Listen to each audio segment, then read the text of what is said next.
I have to tell you, I love Lincoln Day dinners. It's when the party faithful in each county gather together and we celebrate the principles for which we stand. Now, you know there are 29 counties in Utah, and just about every one of those counties holds a Lincoln Day dinner, which means that there are a group of traveling minstrels like me who go from county to county to county.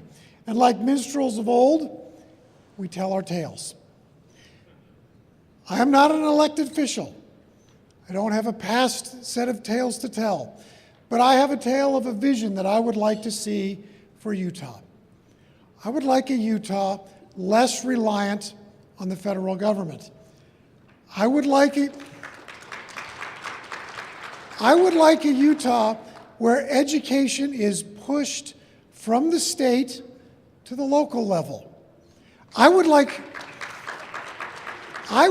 a Utah where the economy that is bustling goes beyond the Wasatch Front and covers rural Utah because the state owns and we locally manage our public lands.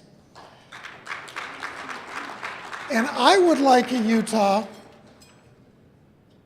where the caucus convention system that has made us great is protected and continues to exist. Now, let me tell you this. In 1982, Ronald Reagan had been president for just over a year, and as the leader of the federal government, he went to speak to the Indiana State Legislature. And this is what he said. The federal government operates under the outdated and arrogant assumption that states can't manage their own affairs. Now, if that was true in 1982, how much worse is it today? Why is it that way? Well, in part because the federal government has power and power lusts for more power. And they get their tentacles into our lives more and more ways. But another reason is because states and individuals don't stand up and say, no, enough is enough. And that happens far too often. Many states have stopped pushing back. And in fact, in some cases, Utah has stopped pushing back. The National Governors Association, in many cases, has stopped pushing back. We've taken Common Core. We've brought federal dollars in a larger extent into our lives. Just last year, the National Governors Association lobbied Congress to pass the Every Student Succeeds Act. What a wonderful sounding name for a horrible law.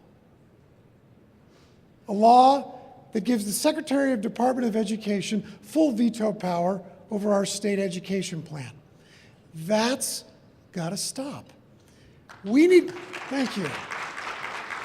We need a governor who will stand up and say no. Not a governor who over the last 8 years has taken the amount of money that our state takes from the federal government from a little bit less than $2.5 billion to over $3.8 billion. Every one of those dollars comes with strings and tentacles attached. We need someone who will stand up and say no. I'd like to close with a quote from Dr. Martin Luther King. Now, Dr. King doesn't get quoted at a lot of Republican events, but during the Civil Rights Movement, several of his black Southern pastors came to him and said, Dr. King, slow down. What you are doing is hard. It's hurting our congregants. And he responded this way in a book called Why We Can't Wait. He said this, cowardice asks what is safe. Expedience asks what is politic. And vanity asks what is popular. But conscience asks what is right.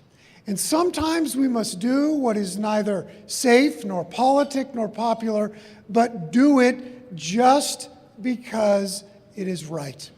If we want a Utah where the economy is strong throughout the state, where if we want a Utah that is less reliant on the federal government, if we want a Utah where our public schools are managed at the local level, and not from Washington and not from Salt Lake, then we must do what is not safe or politic or popular, but we must do what is right. Thank you.